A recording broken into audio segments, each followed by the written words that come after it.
She laughed like I wasn't worth a dime.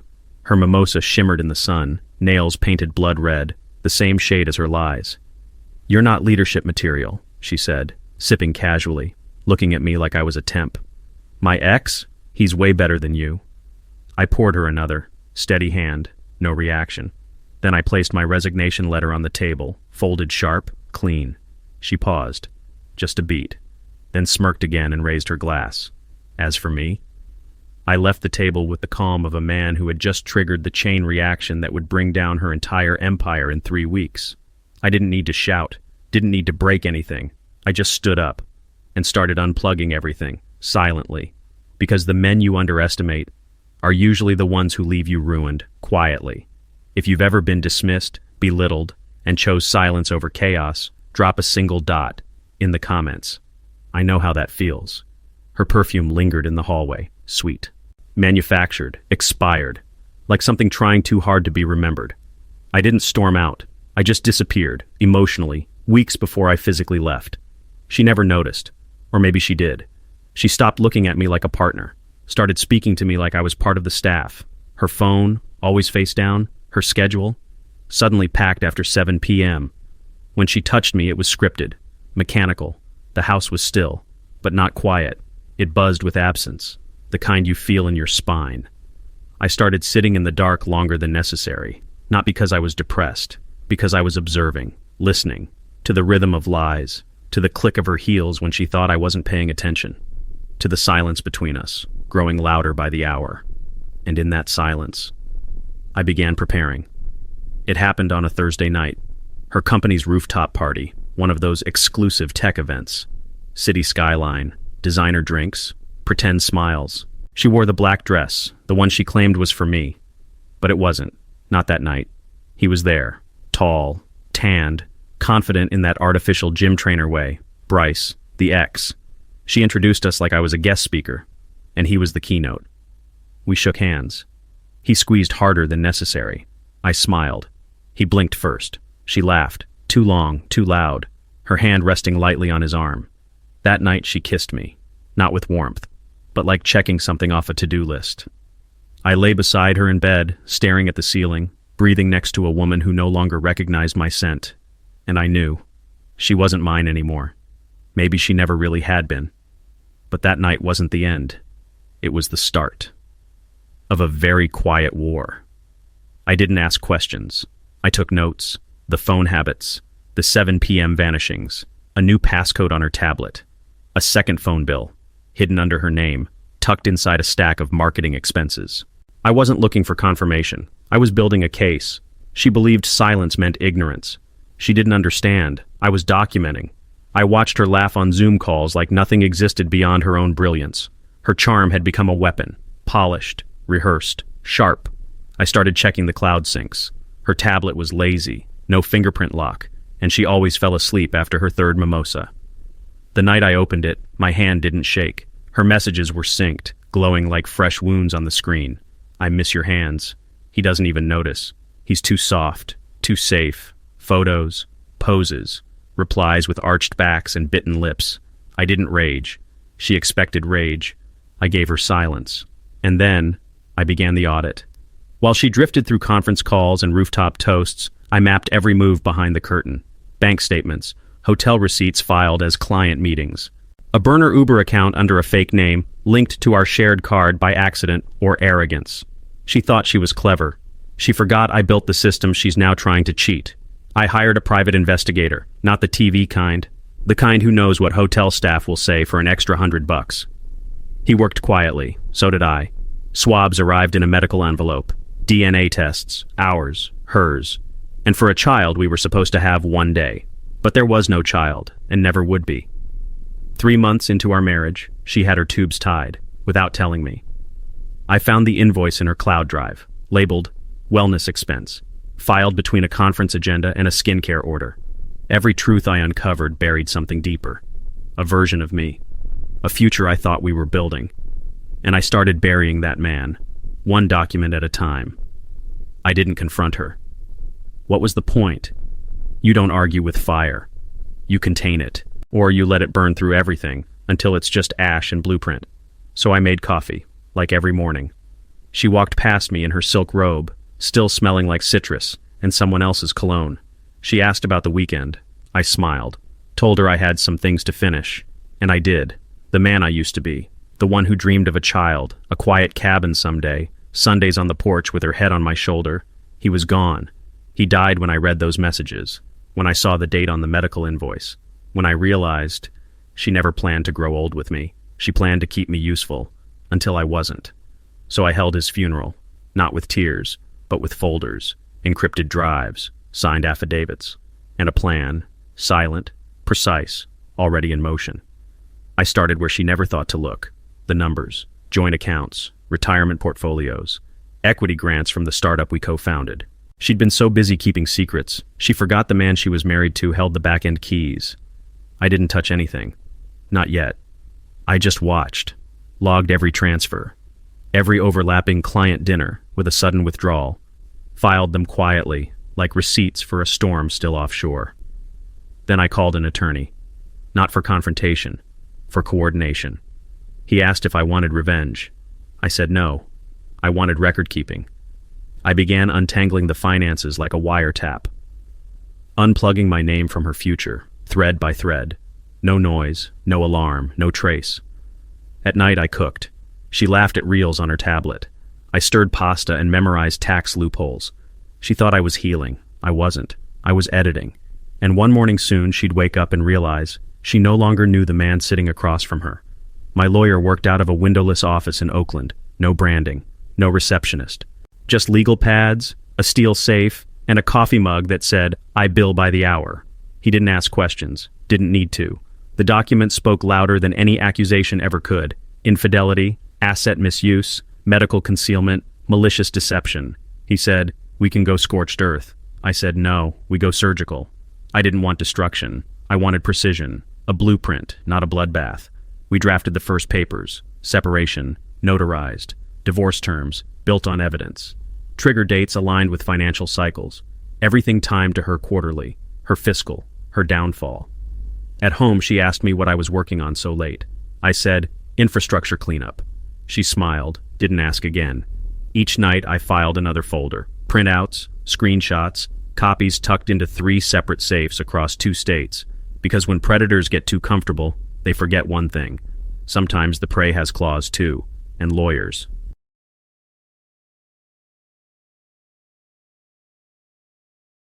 Breakfast became a ritual, not of connection, of camouflage.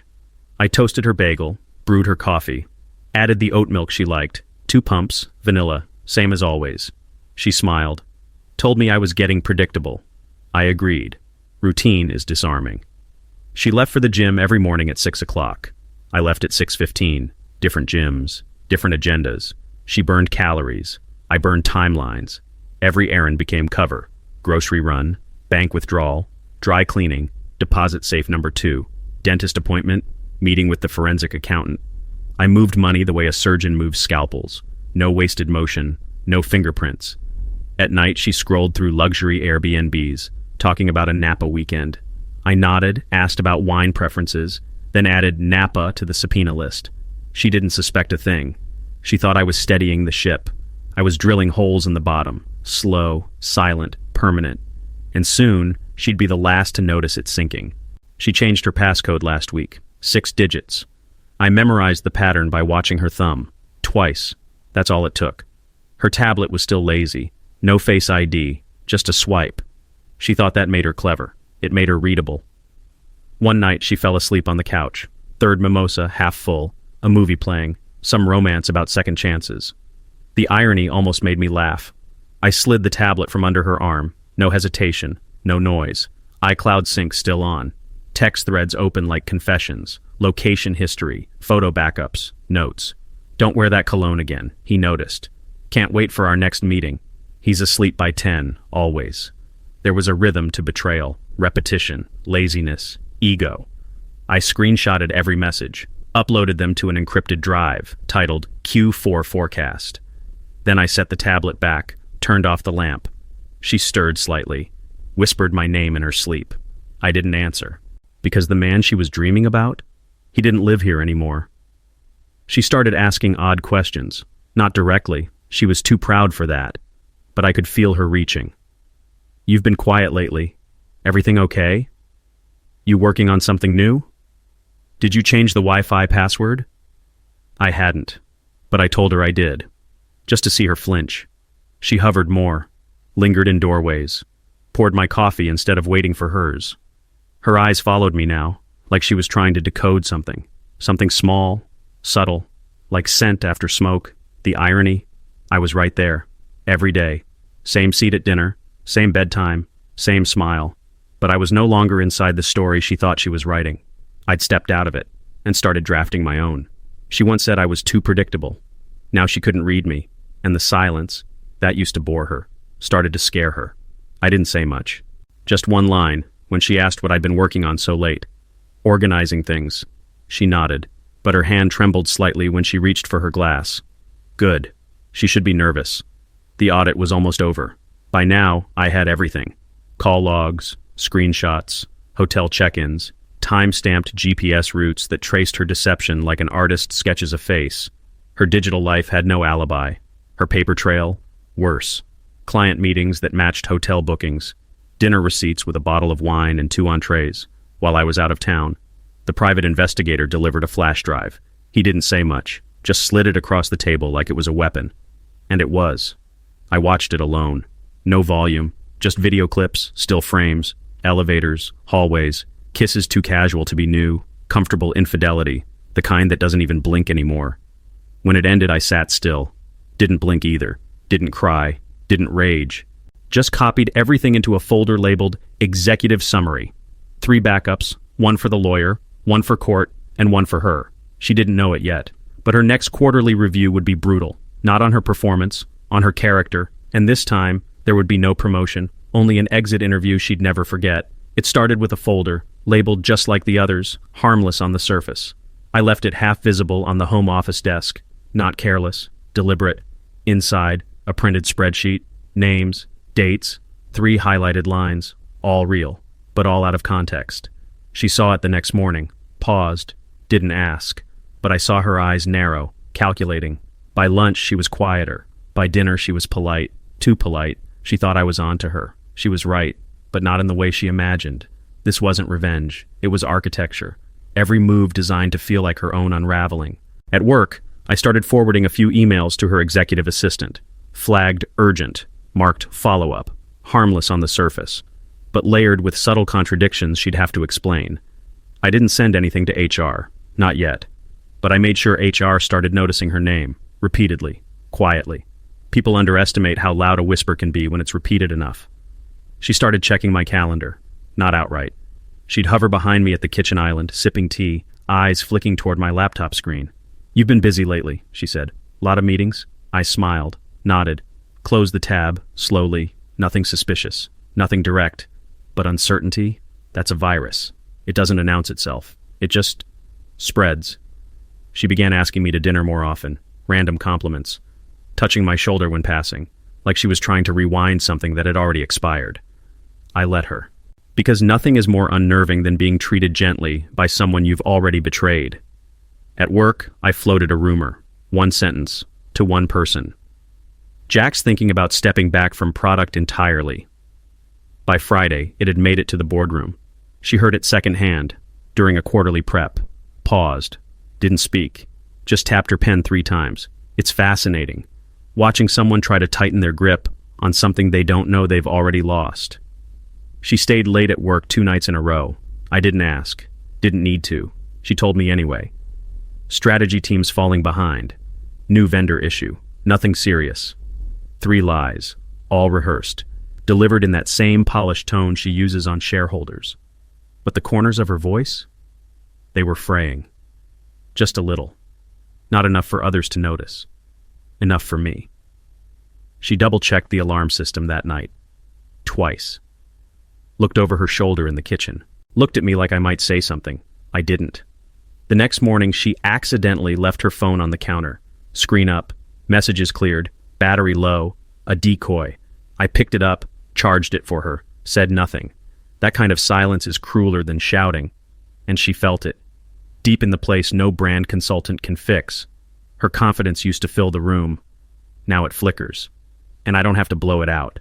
I just have to let the air thin until she chokes on her own performance. She flinched during the Monday stand-up. It was subtle, a misclick in her slide deck, a missed stat she would have nailed 2 quarters ago. Her chief strategy officer leaned in, whispered something. She brushed it off, too fast. Fake laugh, fake smile, genuine panic. They didn't see it, but I did. I was there, same room, same seat, pretending to check Slack, actually checking her tone, her eyes, the shake in her hand when the CFO mentioned compliance review. She caught me watching, held my gaze for a second too long, then turned away like I was a stranger. She doesn't know it yet, but she's already alone. The team senses something, not enough to name it, just enough to back away when she walks past, quietly, internally. And me? I started parking in a different spot, stopped logging in on weekends, declined 2 invites for executive off-sites. The message was clear. I was disengaging. And when a CTO starts to drift, boards start asking questions. Not out loud, not yet, but they always do, eventually.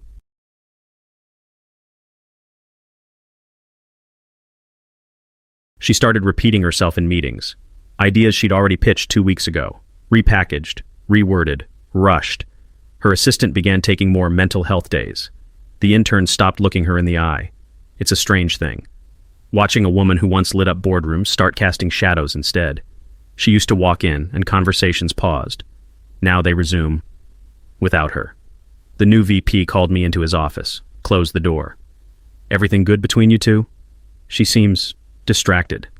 I told him I didn't mix marriage with business. He nodded, didn't push, but that was all it took. 1 seed, 1 doubt. Watered by observation, grown by silence. I started forwarding team performance memos directly to the board. Nothing shady, just facts, numbers, missed projections, delayed partnerships.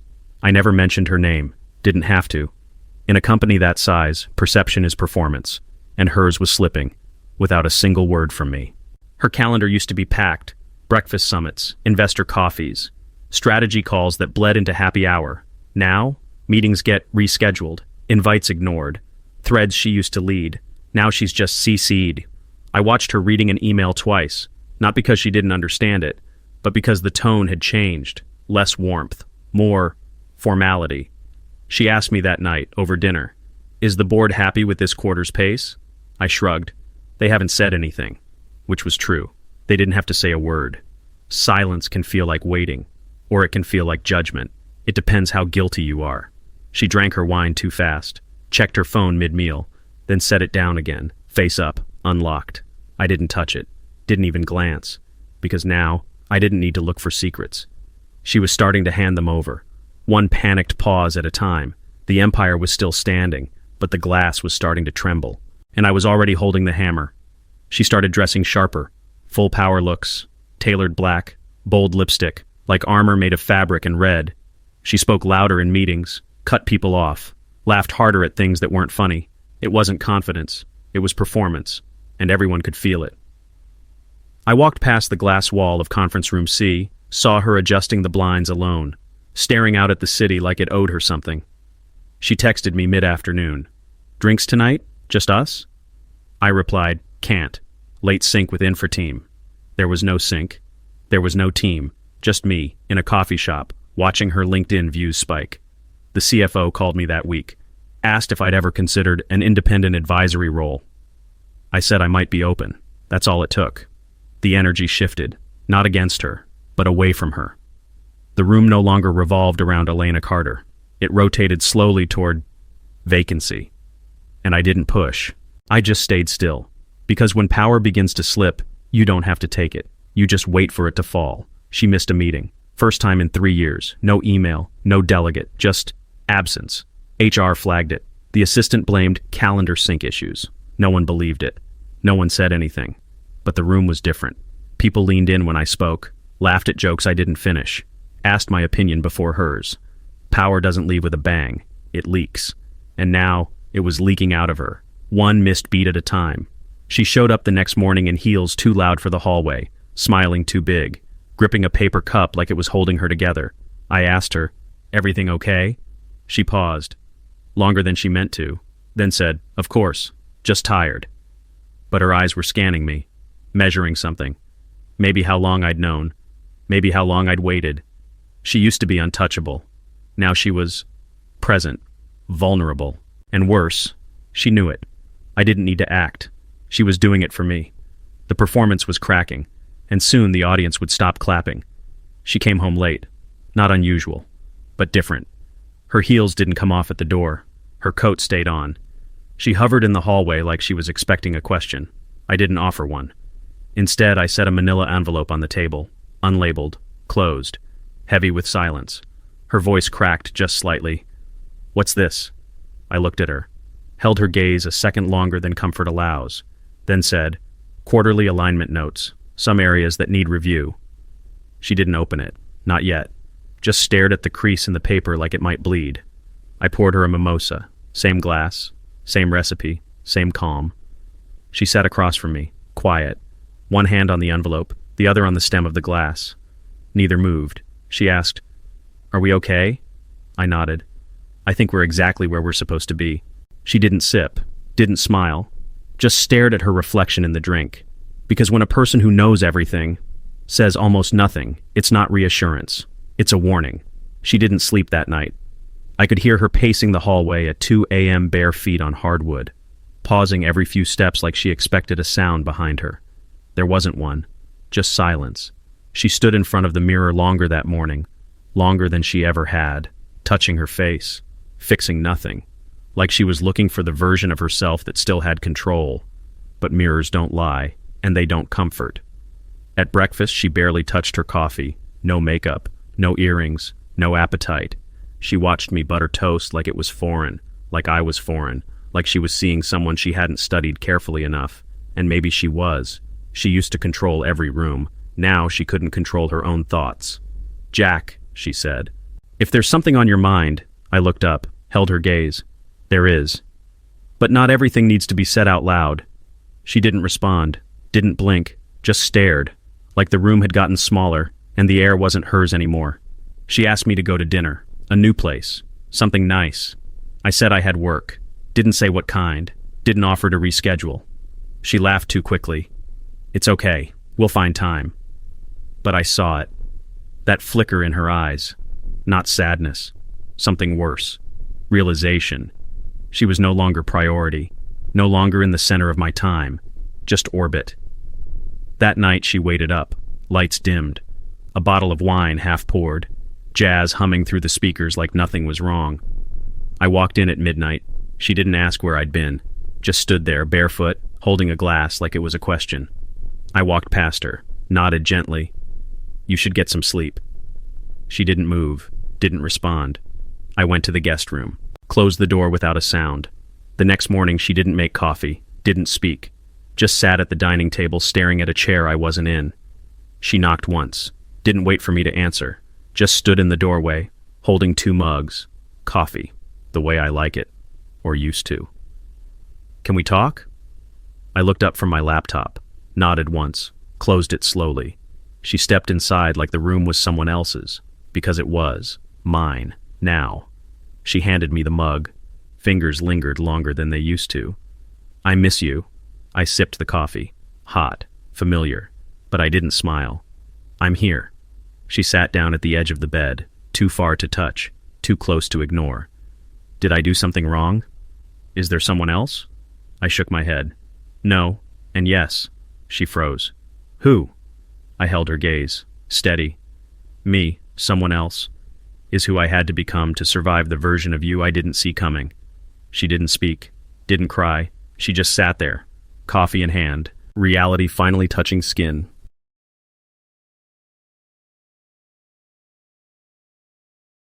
She didn't speak, didn't defend, didn't ask what I meant, because she knew.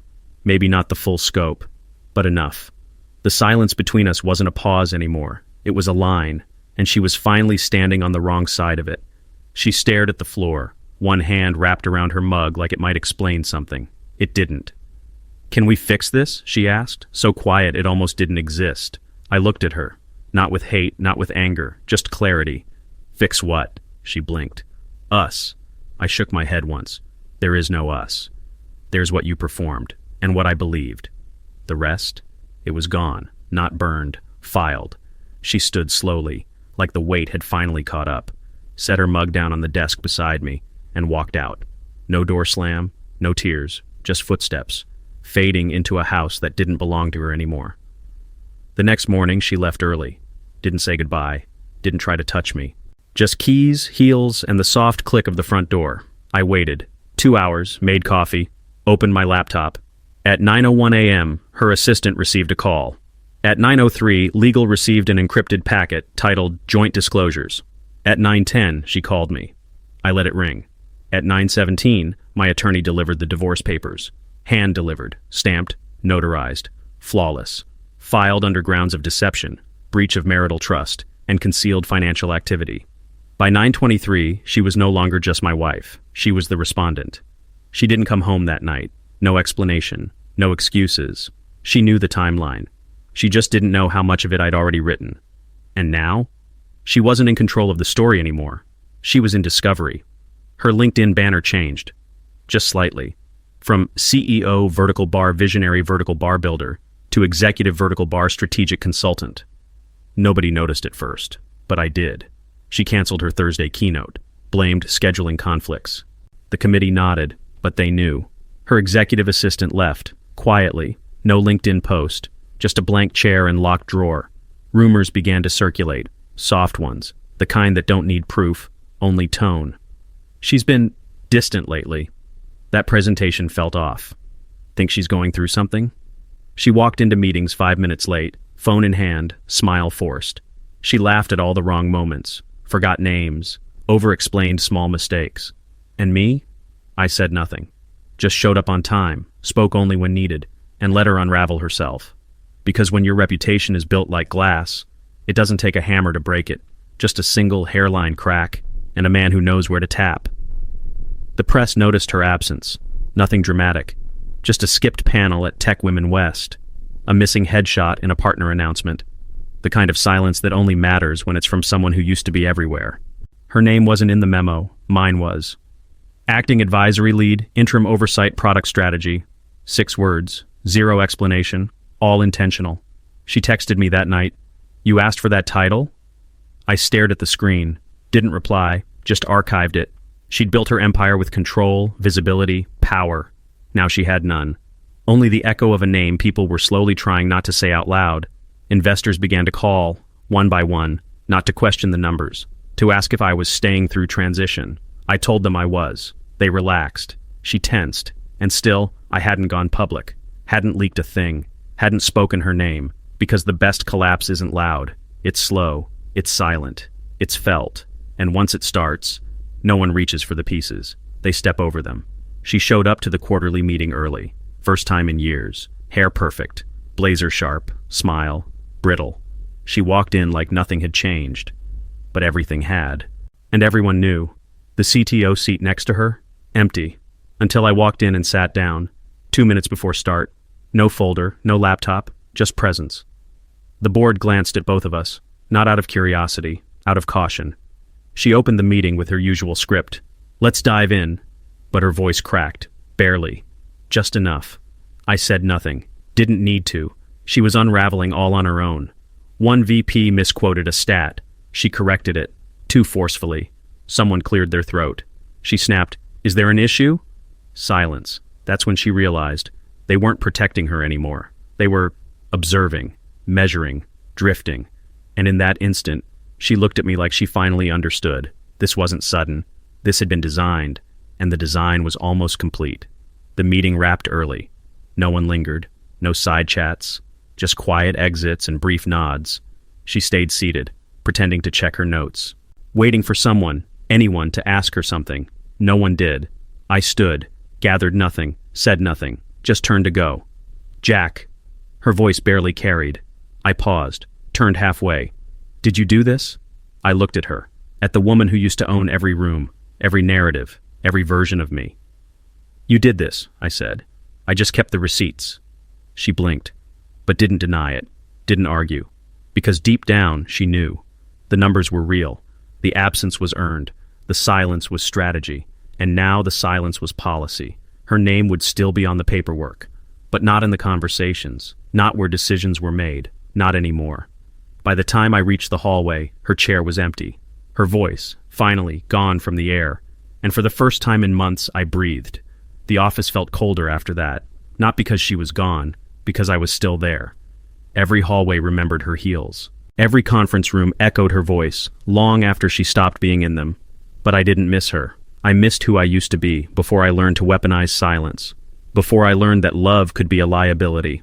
That trust could be coded and time-stamped and filed like evidence. I moved through each day like I still belonged there. Emails, stand-ups, deadlines. But the truth?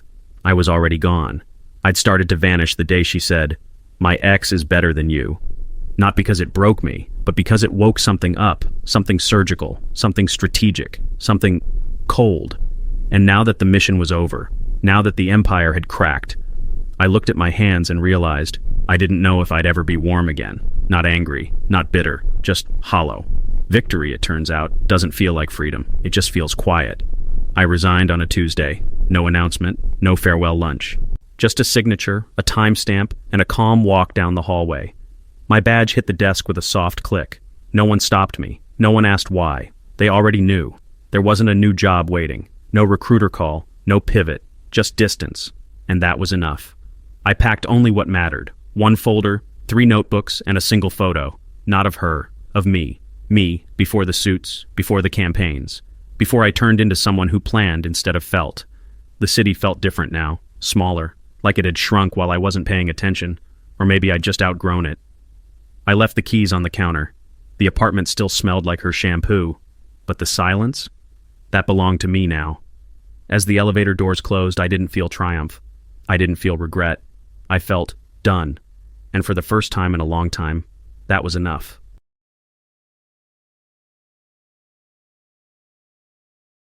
I moved to a city where no one knew my name. No introductions. No backstory. No eyes measuring my value by my title. Just coffee shops that didn't ask questions, and sidewalks that didn't carry memory. I rented a small apartment, white walls, 1 desk, no ring on the nightstand. The first night I slept like stone, not because I was at peace, but because there was nothing left to protect.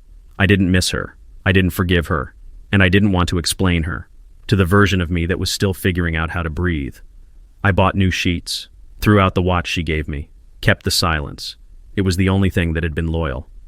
Each morning, I walked 3 blocks to the same cafe.